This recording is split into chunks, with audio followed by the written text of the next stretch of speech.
Thank you so much, honorable members. It's 25 minutes past. It's up to 25 minutes past 7. So it's 3 hours exactly. Honorable Sokhanyile, your time starts now. Mr. Cedric Nkabinde, good luck to you and Honorable Sokhanyile. Thank you very much. 30 minutes on the dot. Oh, thank you very much, Chairperson. Yeah. But Chairperson, if maybe 5 or 2 minutes are left, I donate them to Kola, not to Honorable Cameron. You are wasting keep those you are minutes. wasting your time. Just Because that clock is ticking. It's not say that up front. yeah, but the clock is ticking. Oh, thank you very much. Mr. Nkabinde, can we look at your statement on paragraph 25? 25, it's on page 12. I'm taking the initial statement, not the supplementary one, whereby you indicate that your findings show that the hawks were being used for political things interfering on the matter. That's your findings. Can you share with this ad hoc committee your findings that led to the conclusion that you had about the hawks having to interfere with your findings?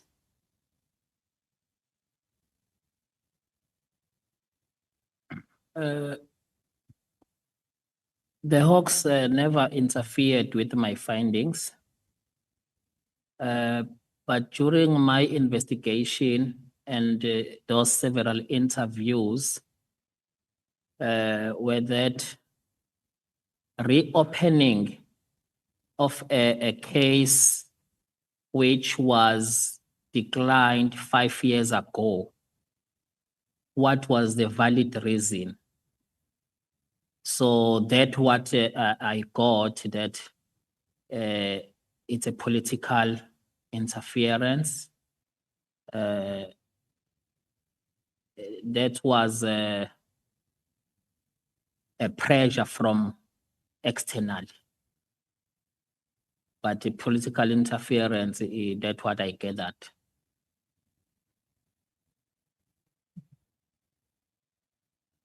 To the hawks, yes.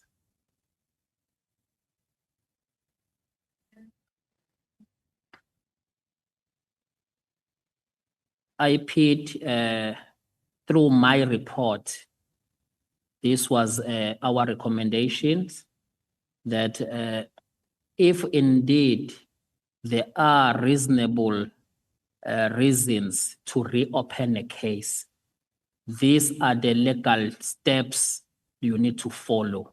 It was outlined in the report, so that they are not reopening it based on any pressure from outside. There is nothing wrong to reopen a case, but just follow the law. Okay. On paragraph 28, that is again on page 12, you indicate that you had a misunderstanding with the executive director based on the report that you filed with the former minister, Bekitele, which was leaked to Mr. McBride. That is in 2018. What did this report relate to? The report relates to a several number of unethical conducts against the then Executive Director, Robert McBride, in colluding with Mr. Paul O'Sullivan. In fact, I was reporting, I'm working with them and I'm reporting what is happening. Then if I go to details, I'll have to look at it. Then did that cause you to leave your work? Yes, because McBride was so angry that I reported him. You're afraid of him. No, he McBride. suspended me. He placed me on suspension. He placed you on suspension. Yes. And there were charges that were instituted against you. Yes. And then you felt being victimized. Is that so? That's correct. Then again, you are saying that on paragraph 29, on the day of the disciplinary hearing, you were offered a settlement agreement. And you accepted that. Why did you accept that instead of correcting that dirtiness that was happening? Because if you're saying that there was a report that you produced and that showed many dirty things, why did you have to take a settlement that was offered? This was the option available to me since I did not enjoy any protection. Like for instance, when I was suspended, the reasons for my suspension and the reason of why I have to be disciplined was about the report that I did, of which for me, it was in contravention with the Protectors Disclosure Act. Then I reported almost everywhere that I reported unethical conduct. Now I'm being victimized and I'm going to be dismissed. I reported it to the public protector. I reported it to the portfolio committee on police. I reported it to the minister again, the very same minister whom I gave the report. Then I say, now the report that I gave you, I'm now suspended. I'm now subjected to victimization. What the then former minister did, he wrote a letter. I do have that letter. He wrote a letter to McBride that he must stop the imminent suspension of Cedric Nkabinde. The matter now is in his table, of which he disregarded the former minister as well. He proceeded with the discipline. I got a response from a public protector. They wrote to him and copied me that Mr. Nkabinde lodged a complaint of occupational detriment, that now he reported these things, now you are suspending him. We request you to put that disciplinary in abeyance until we finalize investigation. He also disregarded that. He proceeded. Then I wrote to the portfolio committee on police. Then the portfolio committee on police responded to me that they are an oversight body, they can't get into those labor issues. So I was left like that.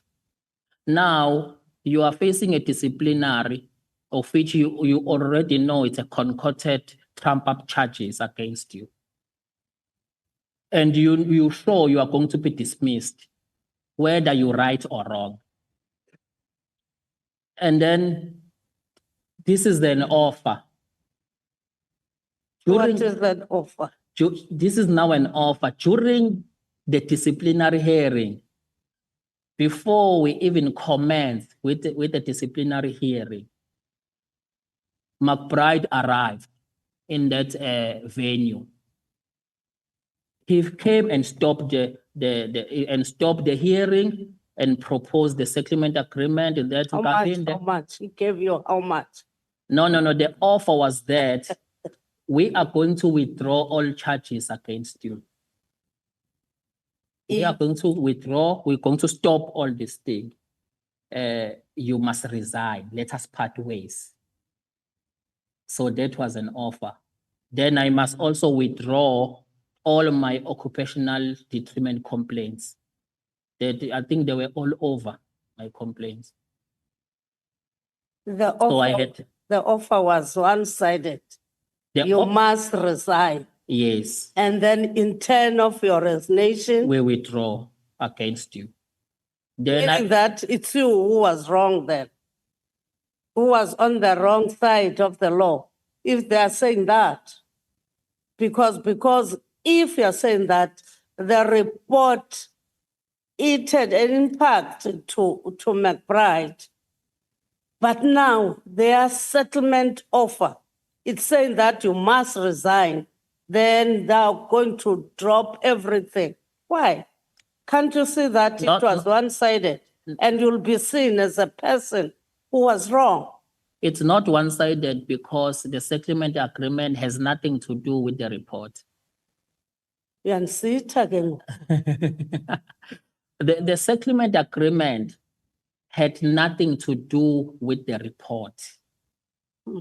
The only things that I had to withdraw is those occupational detriment victimization complaints that I'm now suspended.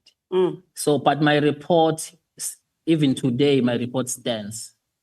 So you knew that going to the disciplinary hearing, you'll be dismissed. I know, because this is the chairperson. I knew I was going to be dismissed. But now to allow me to resign and you withdraw cases, I can still find another job. And indeed, your report was used. Yes, The moment you were gone, it was used against McBride, yes. not renewing the contract. Are you saying that? Is this what you are saying? That the former minister, Bekicele, used the report that you had with your findings against McBride, it was used, not his contract being renewed. Yes, it was used. I was already left by then, but it was used. Okay. Then on paragraph 33, page 13, you are outlining the circumstances surrounding you and Lieutenant General Mkhwanazi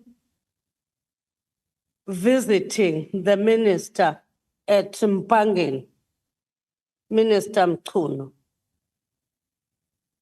You are saying that you were requested by Lieutenant General Mkhwanazi to go to visit the minister at Mpangeni. And yet, when Lieutenant General Mkhwanazi was here, he told this ad hoc committee that it is you who requested him to accompany to the minister's homestead. What are you saying about that? Chair, I never said General Mkhwanazi, he requested me to go and see Minister Mkhunu. I never said that. What I said, General Mkhwanazi requested me to accompany him to Mpangeni area. Then once we were there, then I suggested that we go past the minister because it's the same location. I took him to the minister. You are saying that you are going to Mpange, not to the minister's homestead. Yes, we were going there for our things. Hence, you said on that day it was a boys out That's it. outing. Yes, then I remember that we are in the same area as the minister, and it's been a while. I never saw him. Then I said, let's pass the minister. So he's correct then to say that it's you who said you and himself must go to the minister's house. That's correct. It's So he's correct. yes, it's correct. Because on that day, on the first appearance of yourself here, it's a pity that we cannot play the recordings of that day. You said it is Lieutenant General Mkwanazi, unless my hearing was not correct on that day, who said you must go to the minister. I know, I never said like that. We were sure? going, yes, we were going for our things. Then I'm the one said, it's been a while, let's go and pass. I thought you even said it's you, it's Lieutenant General Mkwanazi who came to you with the car, you were driving. I thought we were dramatizing that to show that indeed it was Lieutenant General Mkwanazi who said to you, must go to there. When we are dramatizing, because you are dramatizing that on that day, today at least you are not dramatizing issues. I'm happy about that. Can I say that? I'm happy about it. That's why I'm saying that it's you were consistent to say it is Lieutenant General Mkwanazi, but anyway, at the end, you are saying that whilst you were doing what you were doing at Mpangeni, then you went go via Minister Mchunu. So what did you go? Just greetings, nothing else. No, nothing else. We just spoke about general things. There was nothing to discuss about. Even Lieutenant General Mkwanazi didn't find a space to say, Minister, can we discuss other issues? Because I know the pain and the thorn on the flesh with Lieutenant General Mkwanazi, it was the issue of the PKTT. He didn't say anything on that day about PKTT. No, not really. Remember, the Nothing. minister was the minister of water. They never been spoke Oh, about. then he Yeah, was the yes, minister they of never water. been spoke about. Thank you policy. for reminding me. Yeah. Thank you. He was the, but you wanted to introduce Lieutenant General Mkwanazi of some sort to your friend. Because now Minister Mchunu was your friend. No, he's never been my friend. Oh, Kalu. On page, what is this page? On page, it's paragraph 26. Paragraph 26, yeah. Page 12. Whereby, let me look at it. Page 12. Yeah, paragraph 26. You are saying that in another meeting you exchange phone numbers. That's good. But now in paragraph 26, you are saying that Minister Mchunu and I continued to have a relationship after that investigation, which over the year developed. It does not make us friends. Oh, because to me, by saying that, I'm saying that it developed to the extent that you became the chief of staff in the office of the minister. It is because of that relationship that developed after you have exchanged phone numbers in one of the paragraphs, and the report, Wara part in 26, in your statement written by you, that relationship developed. When you say that a relationship developed, didn't it move to another level? No, it does not make us friends. If I may. You want to say it developed without blossoming. Because if you and the chief whip, your relationship develop, it goes, you become friends. I assume. Because if Mdu was a girl, it will develop to another level. So I'm looking at this one with the minister. It developed that the minister saw a chief of staff in you. Do you agree with me on that? No, I can't agree. It has never developed to be friends. It developed to be what? Because it's you have written, you left it hanging. That's why you are having conclusion. No, it's never developed being friends. But now and again, we will then contact each other. Especially me, I will contact him. You are saying that the directive of the 31st December,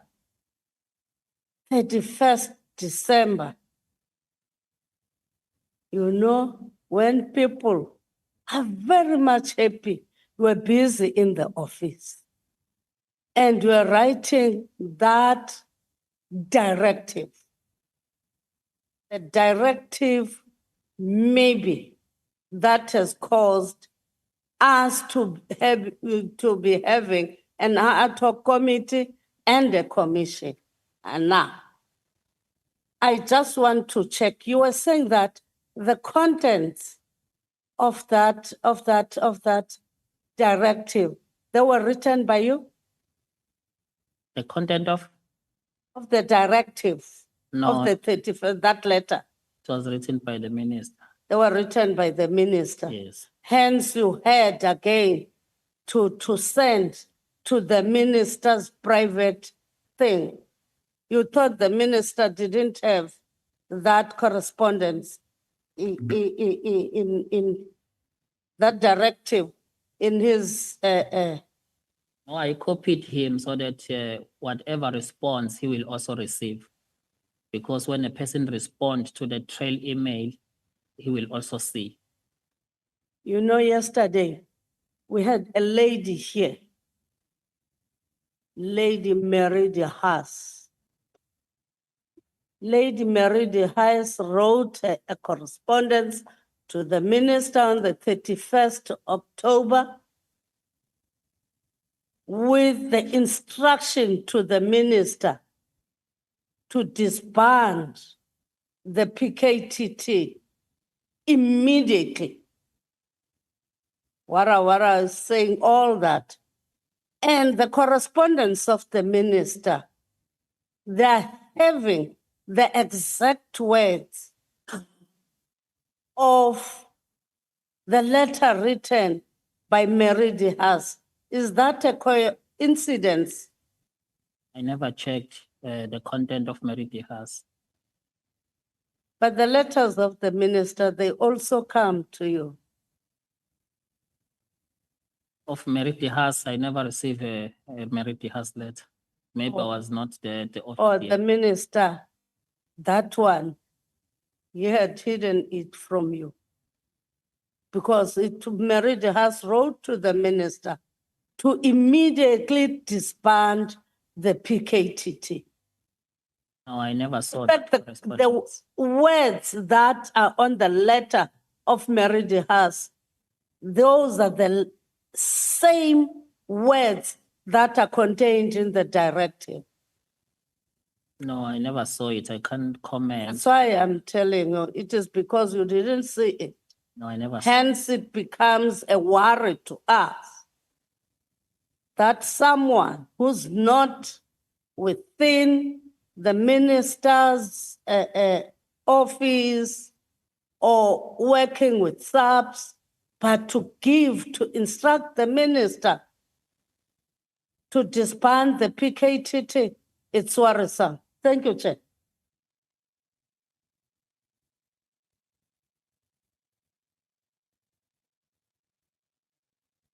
Five minutes.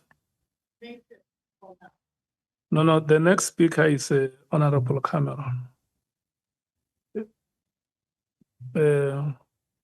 No. You ended at your own volition. So can we move to Honorable Cameron? Honorable Cameron, your time starts now. It ends at 20 past Thank you, 5. Chair.